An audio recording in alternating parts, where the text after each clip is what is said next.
নমস্কার বন্ধুরা, আমার একটি নতুন ভিডিওতে আপনাদের সকলকে অনেক অনেক স্বাগত। তো বন্ধুরা, চলে এসেছি অন্যান্য দিনের মতো সব কিছু গুছিয়ে নিয়ে আমার রান্নাঘরে। আজকে আমি বাঁধাকপি দিয়ে একটি দারুণ রান্না করব। তো সেই রান্নাটি আপনারা প্রথম থেকে শেষ অবধি অবশ্যই দেখবেন, সঙ্গে থাকবেন, আশা করছি ভালো লাগবে। তো বন্ধুরা, আমার চ্যানেলে ভিডিও অনেক বন্ধুরা আছে দেখেন, কিন্তু চ্যানেলটিকে এখনও সাবস্ক্রাইব করেননি। তাদের কাছে আবারও অনুরোধ করছি, চ্যানেলটিকে সাবস্ক্রাইব করে পাশে থাকা বেল আইকনটি অবশ্যই কিন্তু দাবিয়ে নেবেন। তাহলে আমি এরকমই যখন কোনো নতুন ভিডিও নিয়ে আসবো, সেই ভিডিওর নোটিফিকেশন আপনাদের কাছে পৌঁছে যাবে। তো চলুন বন্ধুরা, ভিডিওটি শুরু করি। তো বন্ধুরা দেখুন, আমি বাঁধাকপির যে ভেতরের অংশটা আছে সেটা নিয়েছি। উপরে যে পাতাগুলো আছে বেশিরভাগটা ফেলে দিয়েছি আমি, কিন্তু ভেতরের অংশটা নিয়েছি। আমি 4 টুকরো করে নিয়েছি। তো এখান থেকেও আমি কিছু পাতা আরও ফেলে দেবো।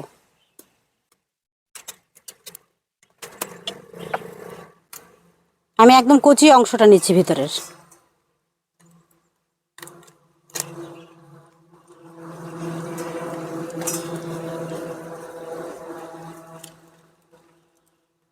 এই পাতাটা দিয়ে কিন্তু দারুণ বড়া বানানো যায়। আমি কিন্তু আপনাদেরকে এই রেসিপিটাও করিয়ে দেখাবো।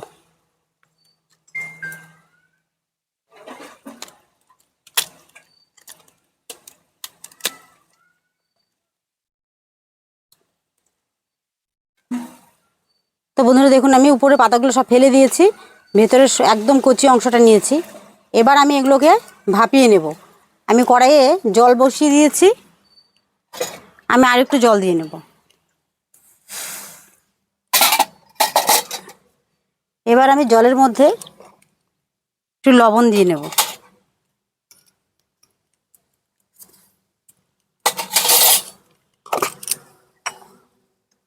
আমি এগুলোকে ধুয়ে নিয়েছি আগেই। এবার আমি এগুলোকে ভাপাতে দেব।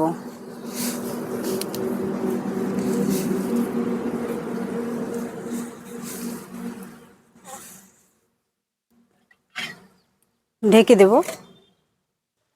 আমি 2 মিনিটের জন্য ভাপিয়ে নেব। বেশি ভাপালে আবার বেশি সিদ্ধ হয়ে যাবে।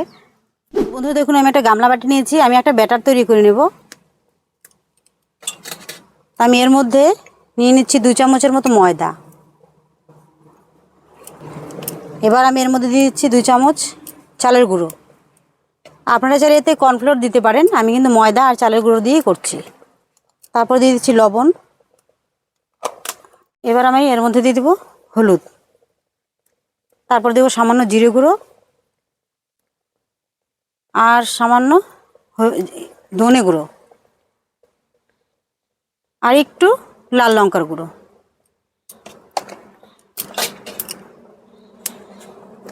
এবার অল্প করে জল দিয়ে এই ব্যাটারটাকে তৈরি করব। এই ব্যাটারটা কিন্তু পাতলা হবে, বেশি ঘন করা যাবে না।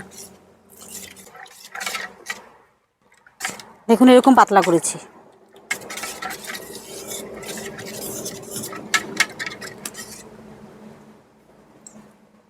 ব্যাটারটা রেডি হয়ে গেছে, এবার একটু সরিয়ে রাখছি। তো বন্ধুরা দেখুন, বাঁধাকপিগুলো তো ভাপানো হয়ে গেছে। এবার আমি এগুলোকে তুলে নেব।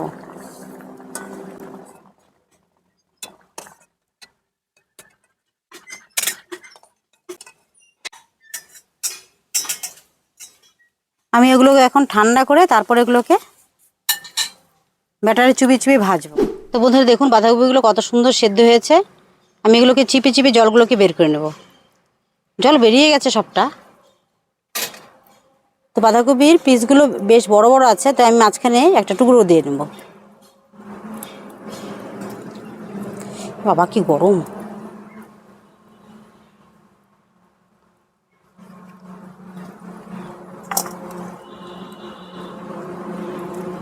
আমি 2 টুকরো দিয়ে নিলাম।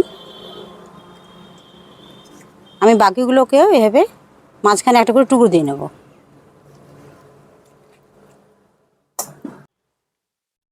তো বন্ধুরা দেখুন, আমি বাঁধাকপির পিসগুলোকে ছোট ছোট করে নিয়েছি, অনেক বড় করে ভাপিয়ে নিয়েছি।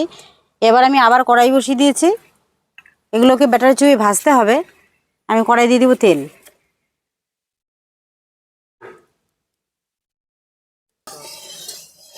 তেল গরম হয়ে গেছে। এবার আমি একটা একটা করে বাঁধাকপি পিস নিব আর ব্যাটারে চুবাবো আর তেলে ছাড়বো।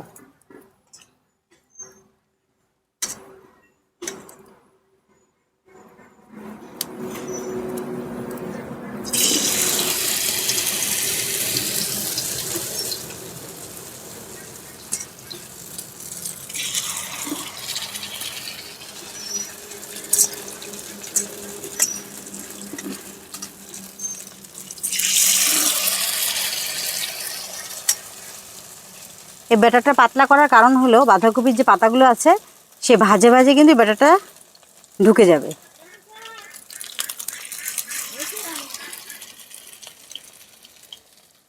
এবার আমি এগুলোকে খুব ভালো করে ভেজে নেব। ধরে দেখুন আমি বাঁধাকপির বড়াগুলোকে খুব সুন্দর করে কিন্তু উল্টে পাল্টে একদম বাদামি কালার করে ভেজে নিয়েছি। এবার আমি এগুলোকে নামিয়ে নিচ্ছি।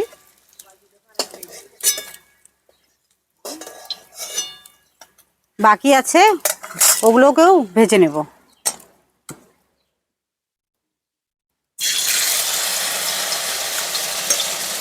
তো বন্ধুরা দেখুন বাকিগুলো আমি ভেজে নিয়েছি, ওগুলোকেও নামিয়ে নিচ্ছি। এবার আমি এই তেলেই কিন্তু রান্নাটা করব। দেখুন বড়াগুলো ভাজার পর আমি কিন্তু আর তেল দিইনি, কড়াইয়ে যা তেল দিয়েছিলাম বড়া ভাজার সময় সে তেলেই কিন্তু রয়ে গেছে। এবার আমি এর মধ্যে দিয়ে দিচ্ছি গোটা শুকনো লঙ্কা আর গোটা জিরা, তারপরে দিয়ে দেবো হলো পেঁয়াজ কুচি। আমি এখানে দুটো পেঁয়াজ কুচি কুচি করে নিয়েছি। তো পেঁয়াজটাকে একটু হালকা ভাজা ভাজা করে নেব।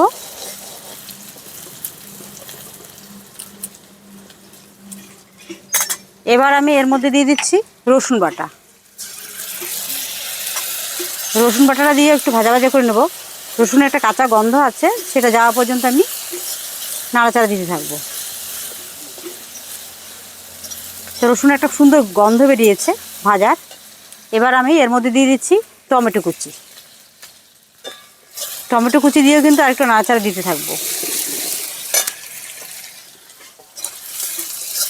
বাইরের ওয়েদারটা প্রচণ্ড খারাপ, কখন যে বৃষ্টি নামে তার ঠিক নেই, তাই তাড়াতাড়ি করছি বন্ধুরা, দেখতে পাচ্ছেন। এবার আমি এর মধ্যে দিয়ে দেবো হলো জিরা বাটা। আমি কিন্তু বাটা মশলা দিয়ে করছি বন্ধুরা, আপনারা গুঁড়ো মশলা দিয়েও করতে পারেন। জিরা বাটা দিয়ে দিচ্ছি। এবার দিচ্ছি ধনে বাটা। এবার খুব ভালো করে মশলাটাকে নাড়াচাড়া করে মিশিয়ে নেব। তারপর এর মধ্যে দিয়ে দিচ্ছি হলুদ। আমি হলুদ এখানে পরিমাণ মতো দিয়ে নিলাম। এবার আমি এর মধ্যে দিয়ে দিচ্ছি কাঁচা পাকা লঙ্কা বাটা।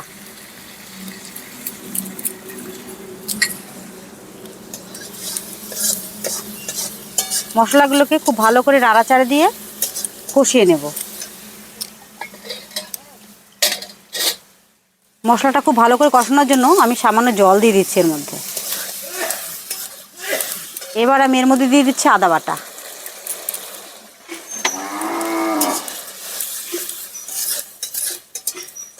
এবার আমি এখানে স্বাদ অনুযায়ী লবণ দিয়ে দিচ্ছি। আমি কিন্তু বড়া ভাজার সময় লবণ দিয়েছি, তাই এখানে কিন্তু খুব বেশি একটা দিচ্ছি না, যেহেতু গ্রেভিটা একটু ঘন হবে। এবার খুব ভালো করে নাড়াচাড়া দিয়ে মশলাটাকে কষিয়ে নেব। দেখুন মশলাগুলো কিন্তু খুব সুন্দর করে আমি কষিয়ে নিয়েছি।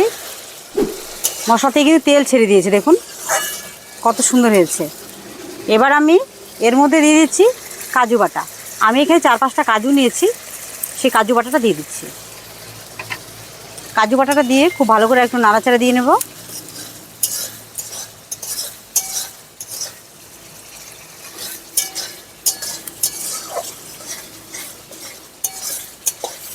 কাজু বাটা দেওয়ার পর তারপরে কিন্তু আমি আরেকটু নাড়াচাড়া দিয়ে খুব ভালো করে মশলার সাথে কিন্তু একটু কষিয়ে নিলাম। এবার আমি এর মধ্যে সামান্য জল দিয়ে দেব। এই রান্নাটা একদম মাখা মাখা হবে, তাই বেশি দিলাম না আমি জলটা। এবার আমি ভেজে রাখা বাঁধাকপিগুলোকে দিয়ে দিচ্ছি।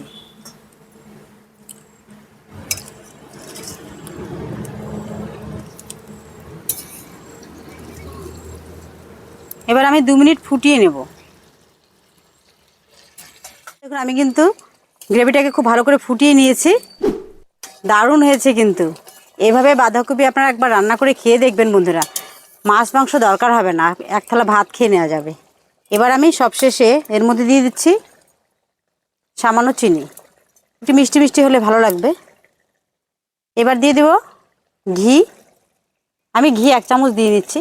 আপনারা যদি না চান তাহলে না দিলেও পারেন, কোনো ব্যাপার নেই, দিতেই হবে এমন কোনো ব্যাপার নেই। এবার আমি সবশেষে গরম মশলা দিয়ে দিচ্ছি। গরম মশলা দিয়ে একটু নাড়াচাড়া দিয়ে এবার আমি নামিয়ে নেব।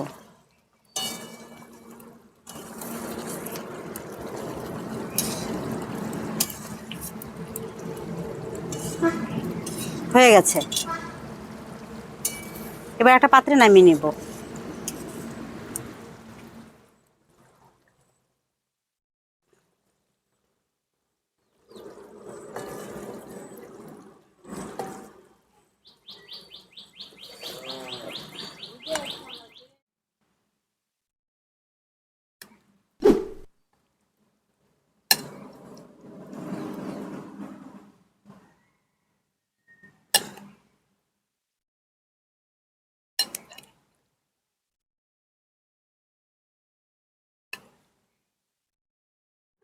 তো বন্ধুরা, বাঁধাকপির এই রেসিপিটি কিন্তু অবশ্যই আপনারা বাড়িতে ট্রাই করবেন, দারুণ হয় খেতে।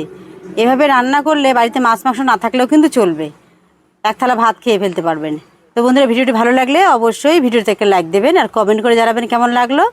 তো আপনাদের সঙ্গে দেখা হচ্ছে এরকমের ভালো ভালো রান্নার ভিডিও নিয়ে। ততক্ষণে আপনারা সকলে ভালো থাকবেন, সুস্থ থাকবেন।